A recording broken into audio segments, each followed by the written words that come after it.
Les partenariats publics-privés. Comment offrir de meilleures infrastructures pour les services publics? Étude de cas, l'autoroute à péage du Sénégal.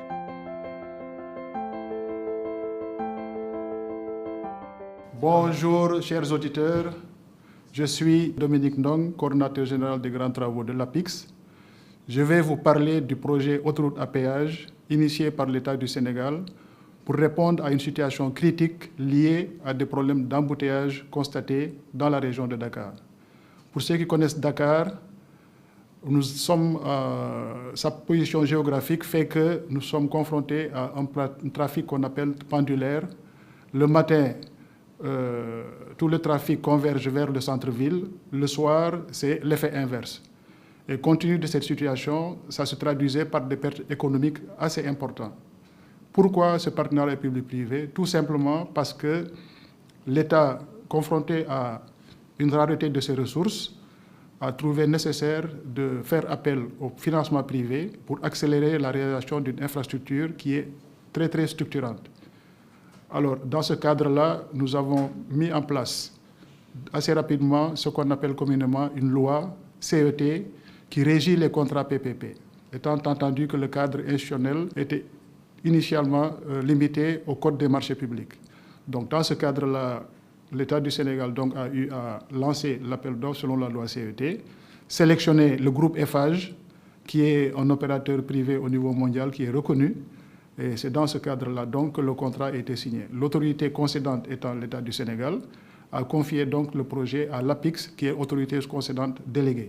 Puisque c'était le premier projet PPP d'infrastructure, il fallait qu'on s'entoure de toutes les garanties pour obtenir un équilibre dans la concession. En termes de résultats, on a pu réduire les temps de trajet de 80%. Je rappelle donc que pendant l'hivernage, il n'était pas rare qu'entre Dakar et Diamniadio, juste sur une distance de 25 km, que les usagers perdent plus de 2 heures à 3 heures de temps. Au stade actuel, dès qu'on a mis en service l'autoroute à péage, ces temps de trajet ont été ramenés à 25 minutes. Je pense que sur le plan économique, c'est des gains extrêmement importants. Et quand on le dit toujours, un projet, c'est pour répondre à une situation critique ou une demande bien déterminée. Et dans ce cas-là, la réponse qui a été apportée et les objectifs qui ont été atteints dès le début du projet démontrent tout simplement que l'État du Sénégal a eu la bonne idée de faire appel au partenariat public-privé. Dans le cadre du partenariat public-privé, bien entendu, comme le principe l'exige, c'est un partage de risques équilibré. Le principe étant que chaque partie assume le risque qu'il peut assumer le mieux. Et dans le cadre de l'autoroute à péage, le risque trafic, par exemple, a été supporté par l'opérateur privé Eiffage, bien entendu, ainsi que tout ce qui est coût d'exploitation et coût d'entretien et de maintenance, plus maintenant tout ce qui est système de taxation. Et je dois dire que dans le cadre de l'appel d'offres qui a été lancé, nous avons prévu et appliqué ce qu'on appelle un régime fiscal dérogatoire. C'était une manière justement de susciter l'intérêt de l'opérateur privé à venir au Sénégal pour la première fois et signer un partenariat public-privé. Du côté de l'État, le risque principal qui a été pris en charge, c'est la libération des emprises. Parce que justement, le tracé initial qui a été donc choisi depuis 1978 a malheureusement été réoccupé par les populations. Et ça a nécessité un budget assez consistant de l'ordre de 70 milliards que l'État a supporté entièrement pour faire déplacer plus de 3000 et quelques personnes. Alors, au niveau trafic, dans le cadre de ces contrats également, le principe, c'est de bâtir un modèle financier avec des hypothèses. Et c'est sur la base de ces hypothèses que le plan de financement du projet est déterminé. Alors, pour ce qui concerne l'autoroute à péage, donc, tout ce qui est prévision de trafic au stade actuel, depuis la mise en service du projet en août 2013, nous avons constaté une montée en puissance. Et dans ce sens-là, 48 000 véhicules jour, comparé aux prévisions initiales qui tournaient autour de 35 000, démontrent tout simplement que l'attractivité du projet est effective au niveau des usagers. Donc ça confirme les résultats des enquêtes d'acceptabilité du péage qui avaient donc déterminé un taux de 80% d'acceptation des usagers pour justement utiliser le péage en tant que tel. En termes d'exploitation et de recettes, l'opérateur privé qui est intervenu dans le financement d'une infrastructure publique doit bien assurer son retour sur investissement. Assurer son retour sur investissement, c'est de faire en sorte que les recettes de péage puissent équilibré ou même être supérieur à tout ce qui est charge d'exploitation et charge d'entretien supportées par l'opérateur privé. Et une fois que ce retour sur investissement est assuré, il y a justement dans le contrat une formule de partage de fruits qui fait que l'État du Sénégal pourrait être intéressé dans les bénéfices qui sont générés par le concessionnaire. Autre chose, au-delà des recettes de péage, il y a ce qu'on appelle des services annexes commerciaux, des services commerciaux qui assurent des rentabilités, des rentrées de recettes additionnelles et qui peuvent effectivement concourir à toujours assurer l'équilibre du projet et un éventuel partage de fruits. Le coût d'investissement du projet est réparti entre une part publique et une part privée. L'État du Sénégal, justement par rapport donc à ses relations avec ses partenaires techniques et financiers, a pu mobiliser 3 partenaires essentiellement.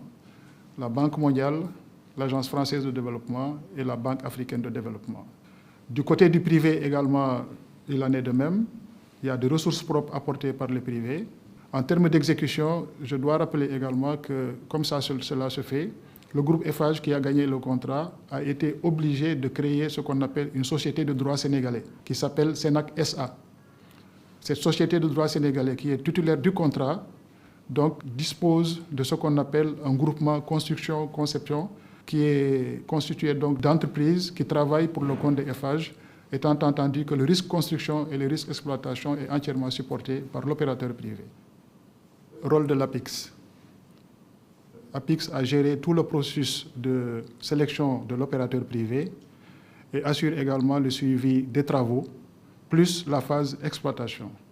Et dans ce cadre-là, APIX travaille en bonne collaboration avec ce qu'on appelle un comité de pilotage de grands travaux. Le comité de pilotage des grands travaux réunit toutes les administrations sénégalaises qui peuvent apporter en plus dans le cadre de la prise de décision. Le contrat PPP, c'est un contrat assez complexe. Il faut avoir une bonne maîtrise de ses aspects techniques, financiers et juridiques. Et dans ce sens-là, puisque c'est le premier projet PPP, la meilleure manière de garantir la réussite du projet, c'était de s'entourer avec le maximum d'expertise possible.